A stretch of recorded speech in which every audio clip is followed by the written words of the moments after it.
오늘 장에서의 첫 번째 종목 굉장히 친숙한 종목이 나와줬습니다. 주성 엔지니어링 만나보도록 할 텐데요. 주성 엔지니어링 굉장히 또 지난 상반기 쪽에 많이 만나봤었던 그런 종목이었죠. 현재 35,000원 그리고 15%의 비중을 말씀을 해주셨고요. 지금 이 시각 주성 엔지니어링 3.34% 오늘 다소 강하게 눌리고는 있지만 여전히 39,000원 선 견조하게 지켜주고 있습니다. 전문가님, 주성 엔지니어링 어떻게 한번 저희 복구 전략 이후에 수익 전략까지 세워볼까요? 자, 35,000원이면은 작년에서 제가 막 반도체 그때 당시만 하더라도 뭐 중국의 뭐 추격 뭐 이런 얘기는 없었어요. 기술 유출 이런 것도 없었고 계속 좋은 얘기만 나올 때에서 HBM이 엄청나게 막 폭발적으로 증가를 할 거고 그럴 때였으니까 그래서 모든 증권사나 아니면 해외에서 뭐 골드만삭스부터 해갖고 그 반도체 조사 기관인 어디예요?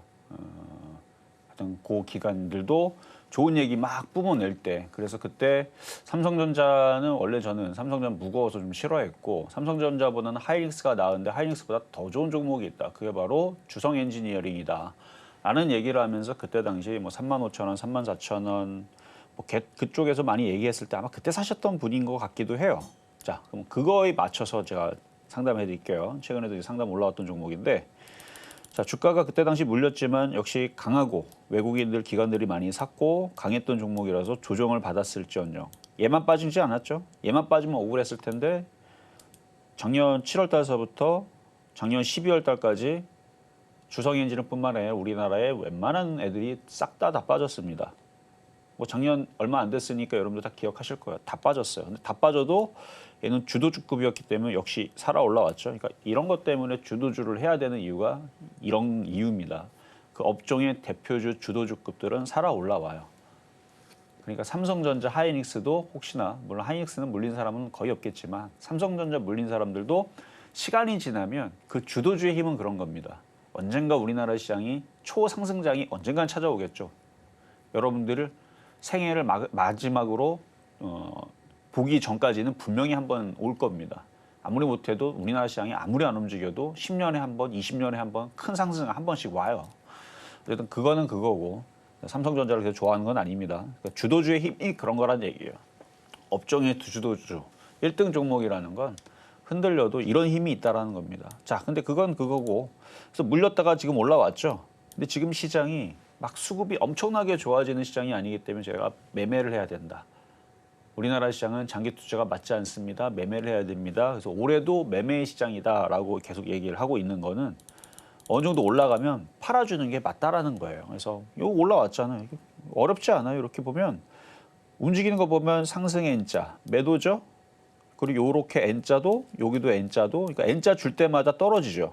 그 예상할 수 있었죠. N자 줬죠. 그럼 여기서 한번 매도했었어야죠.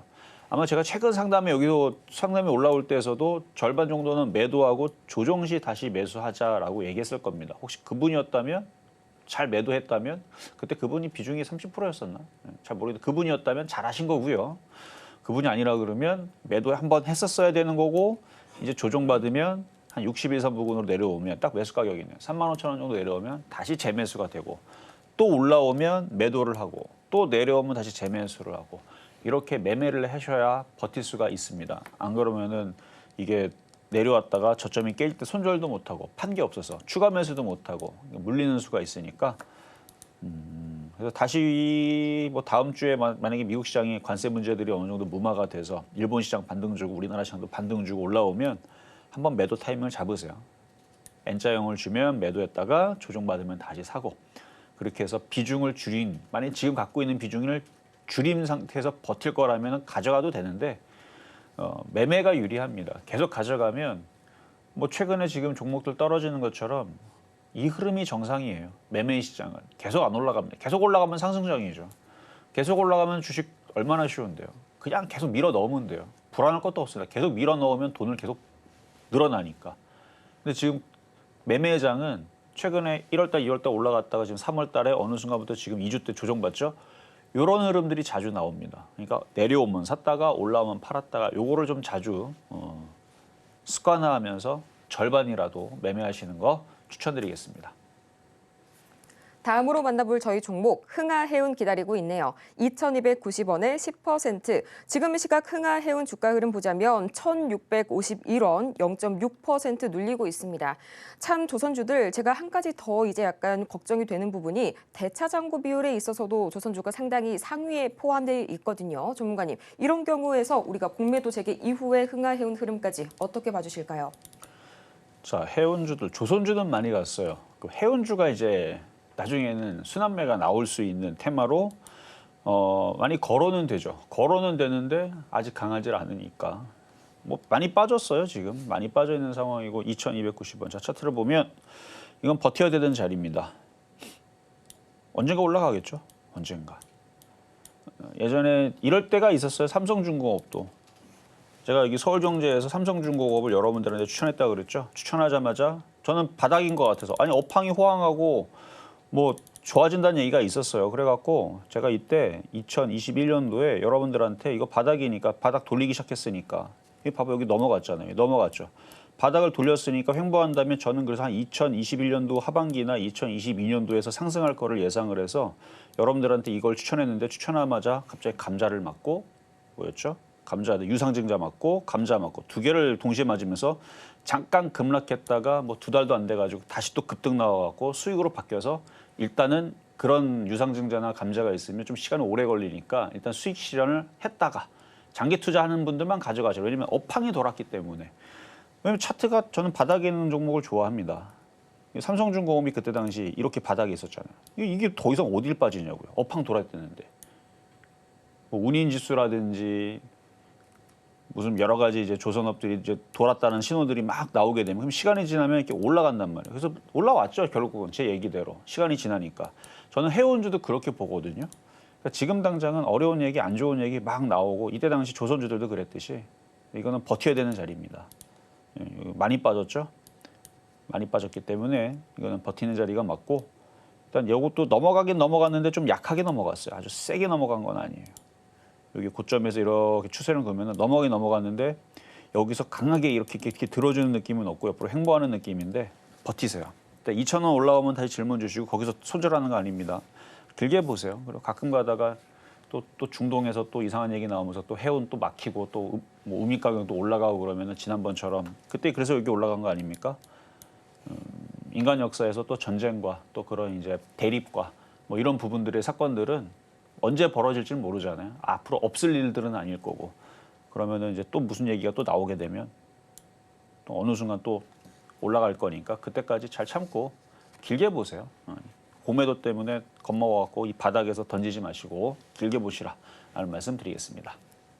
네, 길게 보시라는 말씀 다시 한번 강조해 주셨고요. 이어서 다음으로 저희가 만나볼 종목은 크리스탈 신소재. 오랜만에 들어왔네요. 1,120원에 5%. 지금 시각 주가 흐름 보자면 0.35% 내리게 되면서 850원 선에 거래가 되고 있습니다. 어느덧 동전주로 이렇게 전락하고만 크리스탈 신소재인데 전문가님, 단기적인 모멘텀이 좀 발견이 되지 않고 있네요. 주가가 길게 횡보하고 있습니다.